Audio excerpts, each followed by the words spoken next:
नमस्कार दोस्तों, मेरा नाम है अंशु और आप मेरे साथ सुन रहे हैं मेरी ही लिखी हुई कहानियाँ।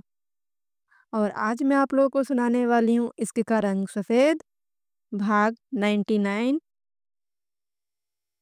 भाभी, आप बाहर जाइए। इसने मेरे सब्र का बहुत इम्तिहान ले लिया है।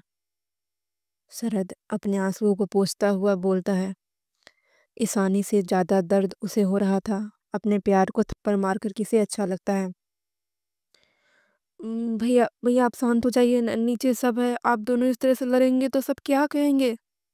सब सब बिना मतलब का परेशान हो जाएंगे। हमारी वजह से आप दोनों मत लड़िए। कहानी को अब रोना आ रहा था। ईशानी जी, जैसा आप सोच रही हैं ना ऐसा कुछ नहीं है। हम मैंने भैया कहते हैं, भाई मानते हैं। कोई अपने भाई के साथ गलत काम करता है क्या? वही तो भाभी, देखिए ना कितने गंदे इल्जाम मेरे ऊपर लगा रही है। आप मुझे भैया कहती है, मैं आपको बहन मानता हूँ, और ये भाभी माँ समान होती है, फिर भी ये मुझ पर शक कर रही है। हम दोनों का रिश्ता गलत कह रही है। मैं तंग आ चुका हूँ इसकी हरकतें देख देख कर। अगर मुझे पहले पता होता ना इसकी सोच मेंटेलिटी ऐसी है, तो कभी से अपनी लाइफ में शामिल नहीं करता।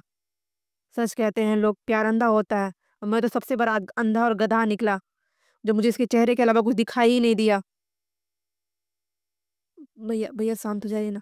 हम समझाते हैं ना। ये अभी गुस्से में है ना, इसलिए ऐसा बोल दिया है। बाकी बाकी दिल की बहुत अच्छी है ईशानी जी। आपसे बहुत प्यार करती है। आप ले जाइए ना इन्हें घुमाने। हम ठीक है, हमें कोई तकलीफ नहीं है यहाँ पर। हम कैसे समझाएं आपको, आप क्यों हमारे कारण अपने रिश्ते में दरार कर रहे हैं। हम खुद से इस घर में भैया। भाभी, इसके लिए घूमने से बढ़कर कुछ भी नहीं है क्या?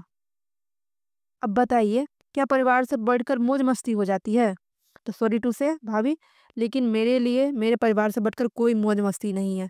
जब तक ऑफिस की कंडीशन ठीक नहीं हो जाती है, तब तक मैं कहीं नहीं जाऊंगा। और अब तो मेरा मन भी नहीं है कहीं जाने का। हाँ तो ठीक है, मत जाओ ना, मैं भी मरी नहीं जा रही हूँ तुम्हारे साथ जाने के लिए। और आज तुमने मुझ पर हाथ उठाकर बहुत गलत किया है शरद। मैं अभी भाई को कॉल करती हूँ। ईशानी बेरहमी से अपने आंसू पोंछते हुए बोलती है। शरद के पांचों उंगलियों के छाप उसके गोरे गालों पर छप गए थे। भैया भैया आप बाहर जाइए, हम मम्मी ने समझाते हैं। शरद उठकर तेजी से बाहर निकल जाता है। महानता की देवी, मैं आपके सामने हाथ जोड़ती हूँ। मुझे आपकी समझने और समझाने की जरूरत नहीं है। ये जो कुछ भी हो रहा है ना, इसकी जिम्मेदार सिर्फ और सिर्फ आप है। पता नहीं कैसे मेरे लाइफ में फेविकोल की तरह चिपक गई है। जहां जाती हो पीछे पीछे आ जाती है। जाइए यहाँ से। ईशानी धान्य को तुतकारते हुए अपना मोबाइल खोजने लग जाती है। ईशानी जी, हम हमारी बात सुनिए ना। आप शरद भैया से कितना प्यार करती है ना। धानी फिर से उसका हाथ पकड़ते हुए मनाने की कोशिश करती है। क्यों बात को बढ़ा रही है? आप फोन करेंगे तो ईशान जी भी परेशान होंगे, परिवार वालों को पता चलेगा तो बात बढ़ेगी। यहाँ पर सबको शर्मिंदा होना पड़ेगा। हो सकता है ईशान जी आपको शरद भैया से छोड़ने के लिए कह दे और आपको वापस जाना पड़े। क्या आप शरद भैया के बिना रह पाएंगी? आखिरी के लाइन सुनकर ईशानी के हाथ रुक जाते हैं। हाँ, ऐसा हो सकता है, क्योंकि एक भाई कभी भी बर्दाश्त नहीं करेगा कि उसकी बहन के ऊपर कोई हाथ उठाता है। शरद शरद भैया से नहीं, हम तो उन्हें भाई कहते हैं ना, फिर आप क्यों हम पर शक कर रही हैं? शरद भैया की जगह खुद को रख कर देखिए ना। अगर भैया आपका नाम किसी और के साथ जोड़े तो मैं मुंह तोड़ दूंगी उसका। मिल गया आपके सवालों का जवाब। जैसा आपका मुंह तोड़ने का मन किया ना, उस तरह शरद भैया का भी गुस्सा आ गया। लेकिन प्यार तो वो आपसे ही करते हैं ना। बस आवेश में उन्होंने गलती कर दी, और उन्हें जल्दी अपनी गलती का एहसास होगा, आपसे माफ़ी भी मांगेंगे। और चिंता मत कीजिए, हम उनके साथ कहीं भी नहीं जाएंगे। हम क्या करेंगे विदेश जाकर? जब हम यहाँ की अंग्रेजी नहीं समझ पाते हैं, तो वहाँ पर क्या करेंगे जाकर? बस आप दोनों खुश रहिए। ठीक है, आप जाइए बाहर, मैं नहीं करूँगी फ़ोन। आप सच में नहीं करेंगी ना? नहीं, लिख के दूँ आपको? जाइए यहाँ से।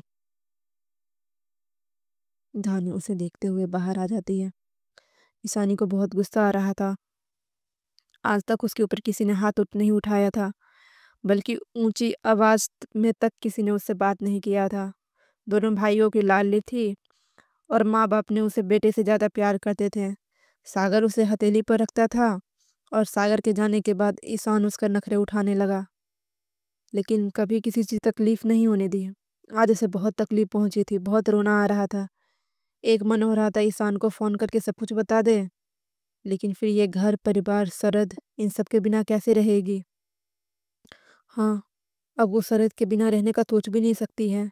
प्यार जो कहने लगी थी, क्या सोचा था, क्या हो रहा था। सोचा था सरद के साथ एक बेहतर ज़िंदगी की शुरुआत करेगी, एक नई शुरुआत करेगी, प्यार से दोनों रहेंगे। लेकिन यहाँ पर ऐशमौज के अलावा ऐशमौज तो नहीं मिल रहा है, सरद का प्यार भी उसे नहीं मिल रहा है। सब कुछ क्यों उल्टा हो रहा है। अगर धानी उसके साथ इस घर में नहीं आती तो सरद का सारा अटेंशन उस पर मिलता। वो दोनों घूमने फिरने जाते, सरद बस उस पर प्यार लुटाता, ध्यान देता। खैर, अब जो किस्मत लिख चुकी है वो तो बदलने वाली नहीं थी। धानी को अब उसे झेलना ही पड़ेगा। नीचे सरद पहुंचता है। उसे खाली देखकर आराधना जी सवाल करती है, सरद, ईशानी नहीं आई बेटा? आराधना जी ईशानी को नीचे ना देखकर उसे सवाल करती है। वो बड़ी मौस की तबीयत खराब है। क्या हो गया, सब ठीक तो है? हाँ बड़ी माँ, सब ठीक है, बस वो आराम करना चाहती है। शरद अपनी लाल आंखों को मलते हुए बोलता है, ये तुम्हारी आंखों को क्या हो गया, रोकर आ रहा है क्या? नहीं नहीं तो बड़ी माँ, वो आंखों में धूल चली गई थी। लाइए दीजिए, मैं ले लेता हूँ। शरद खुद परोस कर खाने लग जाता है। क्या हुआ शरद, कोई परेशानी है? अरविंद जी अपना खाना छोड़कर सवाल करते हैं। नहीं बड़े पापा। बड़े पापा कहते हो ना, मुझसे शेयर नहीं करोगे? नहीं बड़े पापा, ऐसी कोई बात नहीं है। अगर ऐसी कोई बात होगी तो मैं आपको ज़रूर बताऊंगा। शरद जबरदस्ती मुस्कुरा देता है। चारने वाले में रोटी निकल कर उठ जाता है। मेरा हो गया है, मैं जाता हूँ। सब समझ गए थे वो परेशान है, और शायद परेशानी बताने वाले भी नहीं है। ईशानी को कमरे में देखकर अंदाजा भी लगा लिया था कि दोनों पति पत्नी के बीच कुछ अनबन हुई होगी, जो कि आम बात होती है। इसलिए कोई उससे ज़्यादा सवाल नहीं करता है। शरद जब कमरे में पहुंचता है तो ईशानी तकिए में मुंह छुपाए रो रही थी। उसके हिचकने की आवाज़ शरद को साफ सुनाई दे रहा था। मन हो रहा था अपने किए की माफ़ी मांग ले, गले लगाकर उसे शांत कर दे, लेकिन उसके दिल को भी तो ठेस पहुंचा था। क्या वो इतना कैरेक्टरलेस है जो ईशानी उसके ऊपर इतना बड़ा इल्ज़ाम लगा दिया? वो भी बेड के एक तरफ मुंह घुमाकर सो जाता है और लाइट बंद कर देता है। ये क्या हो रहा है? शरद भैया और ईशानी जी का रिश्ता बिगड़ता जा रहा है, वो भी हमारी वजह से। इतना तो हम भैया से दूरी बना कर रखते हैं, फिर क्यों ईशानी जी हम पर शक करती हैं? अब हम उनसे बात भी नहीं करेंगे, उन्हें देखते ही छिप जाया करेंगे। तब ईशानी जी को अच्छा लगेगा और दोनों का झगड़ा खत्म होगा। हाँ हाँ, यही ठीक है। धानी स्टोर रूम में लेटे लेटे यही सोचती है और सो जाती है। देखते ही देखते 3 दिन बीत जाता है। शरद और ईशानी के बीच झगड़ा बरकरार था। बात कमरे से बाहर नहीं निकली थी, लेकिन दोनों का शक्ल देखकर सबको पता लग गया था कि दोनों के बीच झगड़ा हुआ है, और कोई भी पति पत्नी के बीच में पड़कर बात नहीं बढ़ाना चाहते थे। सरज आज जल्दी घर आ जाता है। भाभी, भाभी कहाँ हैं आप? शरद धानी को आवाज लगाता है, लेकिन धानी जैसे ही शरद की आवाज सुनती है स्टोर रूम से बाहर नहीं आती है। भाभी! शरद किचन में खोजने जाता है, लेकिन धानी का कहीं अता पता नहीं था। बड़ी माँ, अपने भाभी को देखा है? हाँ शायद वो स्टोर रूम में है। क्या हुआ, क्यों ढूंढ रहा है? वो कल मैं भाभी को लेकर लंदन जा रहा हूँ। क्या? लंदन? ऐसे अचानक? क्या करूं बड़ी माँ, भाई तो आने से रहे, और भाभी की ऐसी हालत मुझसे देखी नहीं जाती है। तो मैं लंदन जा रहा हूँ, परसों पहुँच कर तीसरे दिन का टिकट की वापसी है। क्या वो लंदन जाएगी? भावना जी भी सुनकर हैरान हो जाती है। हाँ मम्मा, इसमें हैरान होने वाली कौन सी बात है? तुमको वो लंदन जाने लायक दिखती है? मम्मा आपके कहने का क्या मतलब कि लंदन जाने लग दिखती है और लगती है? आप भूल रही है वो भाई की वाइफ है और अब उन्हें उनके साथ पूरा वर्ल्ड में घूमना पड़ेगा, इसलिए अपना लहजा चेंज कीजिए। शरद को अब सब पे गुस्सा आ रहा था। हाँ हाँ बेटा, मैं तो इसलिए कह रही थी उसे बोलना तक नहीं आता है तो वो कैसे अंग्रेजों के शहर में। मम्मा आप उसकी चिंता मत कीजिए, भाई है ना, सब संभाल लेंगे। और जब बाहर निकलेगी तभी तो उन्हें बोलना और दुनिया में चलना आएगा ना। उन्हें तो घर दीवारी में बंद करके रखा गया, तो उन्हें क्या पता बाहर की दुनिया क्या है। मैं देखता हूँ उन्हें। हम आराधना जी मुस्कुरा कर बोलती है। आपकी मौत से निकल रही है भाभी। शरद के जाते ही भावना जी का चेहरा करवा हो जाता है। तो क्या हर वक्त रोती रहूं? ये सब आप कर रही है ना भाभी? आप उस धानी को लंदन भेज रही है ना? काश भावना में ये सब कर पाती और उसे भेज पाती तुम्हारी पहुंच से दूर। बस ऐसे ही ख्वाब आप देखिएगा। मैं देख नहीं रही हूँ, मेरा ख्वाब सच हो रहा है।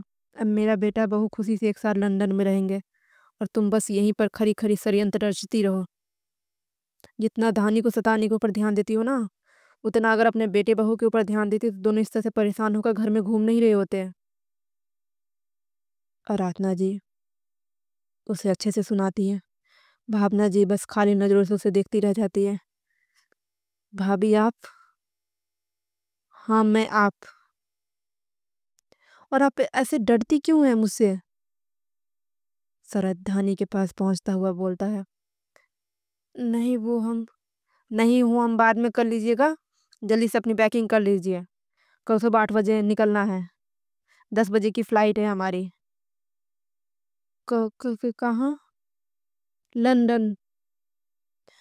लंदन लंदन हम क्या करने जाएंगे? भाई के साथ रहने के लिए भाभी, अब भूल गई? उनकी बीवी हैं आप। और मुझे कोई सवाल जवाब नहीं चाहिए। जल्दी से अपना पैकिंग कीजिए। हम नहीं जाएंगे, हम नहीं रखेंगे सामान अपना। ठीक है मत रखिए सामान, वैसे भी आपका कौन सा सामान है? ऐसे ही मैं कल आपको उठा कर लेकर जाऊंगा। शरद भैया। कोई भैया भैया नहीं, जाना है तो जाना है। शरद अपना फैसला सुनाकर चला जाता है। धानी सोच में बैठी रह जाती है। क्या करे नहीं करे उसे समझ नहीं आ रहा था। वो लंदन जाना नहीं चाहती थी, लेकिन नीरज को देखकर लग रहा शरद को देखकर लग रहा था वो मानने वाला नहीं था। इधर नीरज एक मीटिंग करके अपने कैबिन में बैठता है। तभी उसकी नज़र छोटे से कैलेंडर पर चली जाती है जो उसके टेबल पर रखा हुआ था। डेट और डे को देखकर उसकी आंखें गहरी हो जाती है। मोबाइल खोलकर देखता है तो शरद ने अपनी और धानी की टिकट की फोटो भेज दी थी, जिसे देखकर उंगलियों से अपने सर को सहलाने लग जाता है। वो किसी भी हाल में धानी को अभी लंदन नहीं आने देना चाहता था, लेकिन शरद अब रोकने का एक ही रास्ता था कि वो खुद इंडिया जाए। देखकर तो नहीं लगा था कितनी जिद्दी होगी, और शरद को इस तरह से परेशान कर दी कि वो उसे छोड़ने यहाँ पर आ रहा है। ये तुमने ठीक नहीं किया। मेरे काम के रास्ते में आकर तुमने ठीक नहीं किया। बहुत जिद करने का शौक है ना तुम्हें? आकर बताता हूँ कि जिद किसे कहते हैं। देखता हूँ कैसे मेरे सामने अपना जिद दिखाती हो। नीरज मन ही मन धानी को कोसे जा रहा था। मनोहर, जल्दी से मेरी कैबिन में आओ। नीरज रिसीवर उठाते हुए अपने असिस्टेंट को फोन करता है। Yes sir. अगले ही पल मनोहर जिन की तरफ प्रकट हो जाता है।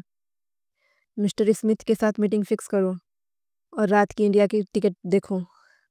Yes sir. यस सर करते मनोहर की जुबान रुक जाती है। इंडिया की टिकट? हाँ, रात के 11 बजे की बुक करो। तब तक मैं यहाँ का काम ख़त्म करता हूँ। लेकिन sir next week mister James के साथ आपकी मीटिंग है। तुम हैंडल कर लेना, मुझे अर्जेंटली जाना है।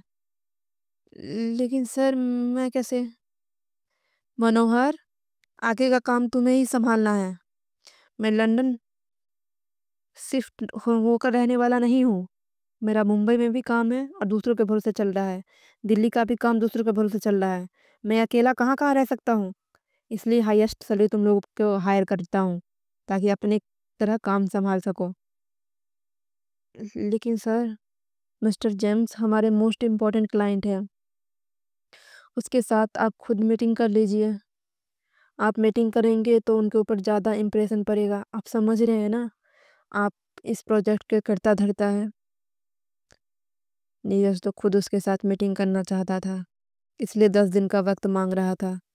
जेम्स भी कोई छोटा मोटा बिजनेसमैन नहीं था जो हर समय फ्री रहता।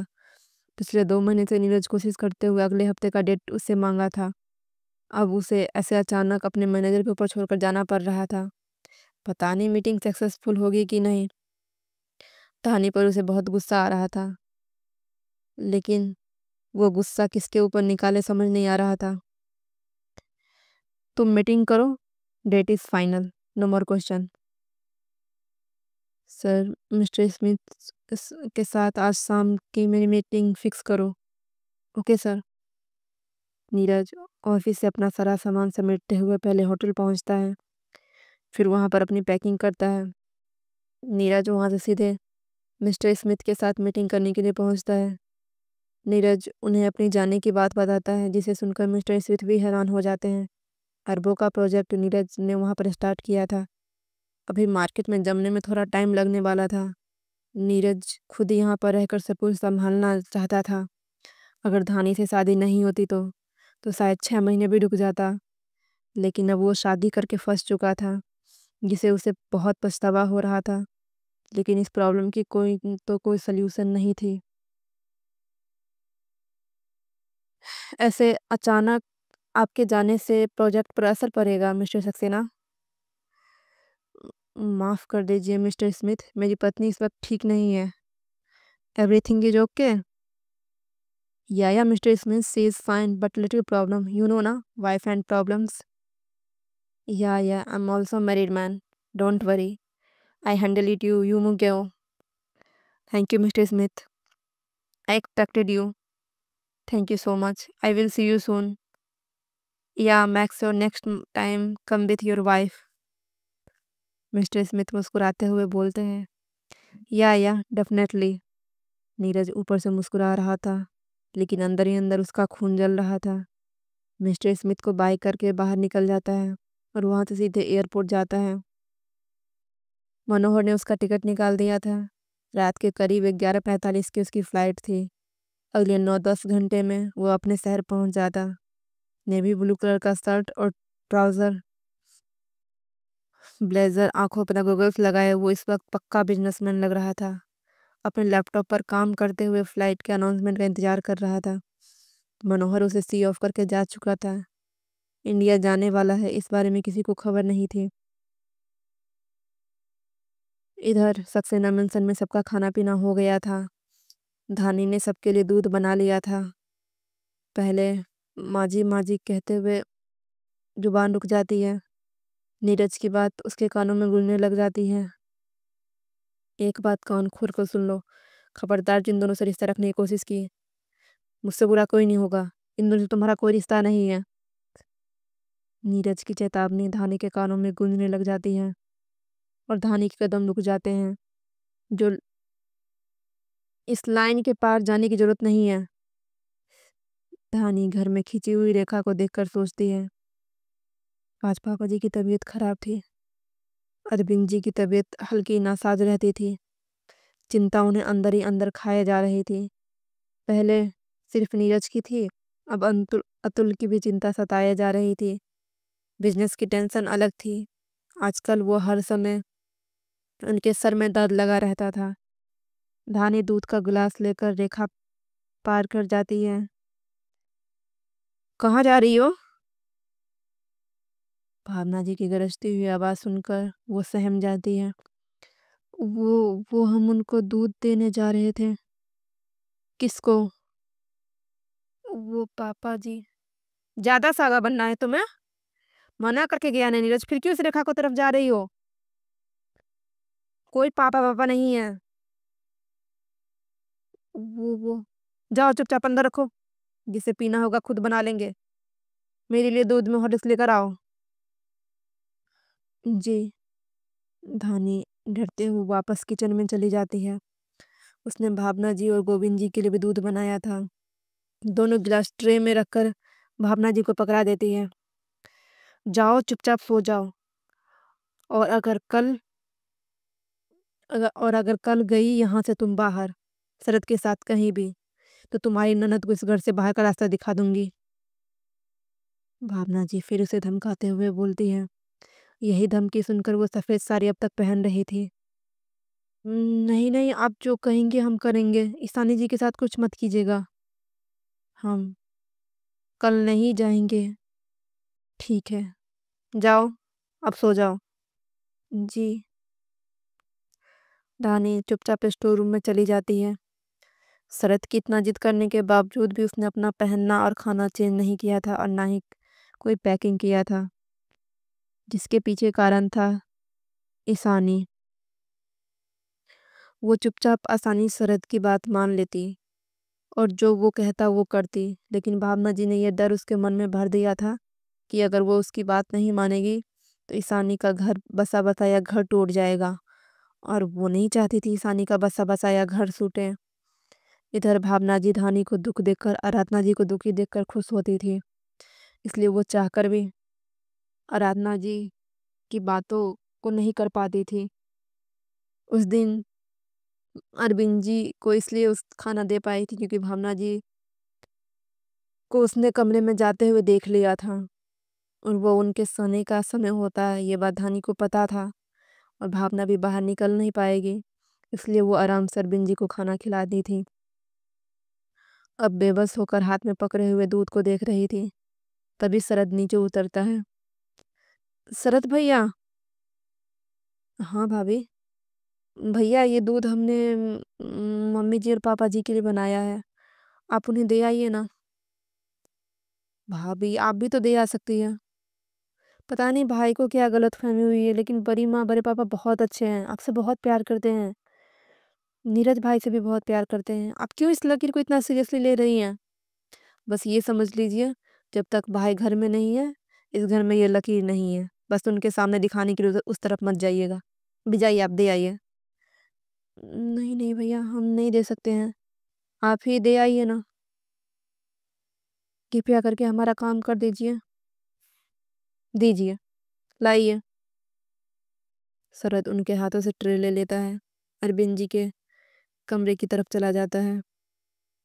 बड़ी माँ, बड़े पापा, आ जाऊं?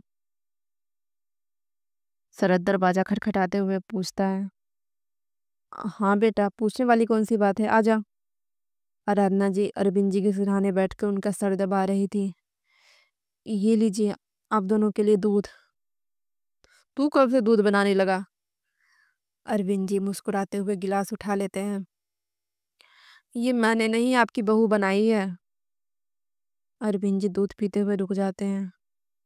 उसने बनाई है? हाँ। तो फिर देने क्यों नहीं आई? हम उसे खा थोड़ी जाएंगे। पता नहीं उनके दिमाग में क्या चलता रहता है, तुम लोग नहीं समझोगे उसके दिमाग में क्या चलता रहता है। जाओ उसे कहना खाना खा ले, उन्होंने अभी तक खाना नहीं खाया है। शरद हैरान होता हुआ पूछता है। नहीं, क्यों खाएगी? हमारे सामने बिना नमक का खाएगी तो हम सब उसे डांटेंगे, रोकेंगे, इसलिए सबका खाने का इंतजार करती है। क्या? वो बिना नमक का खाती है? अरविंद जी सुनकर हैरान हो जाते हैं। आपको क्या फर्क पड़ता है, आपको तो बस कसम देना आता है। आराधना, मैंने जो भी किया था तुम दोनों की भलाई के लिए किया था।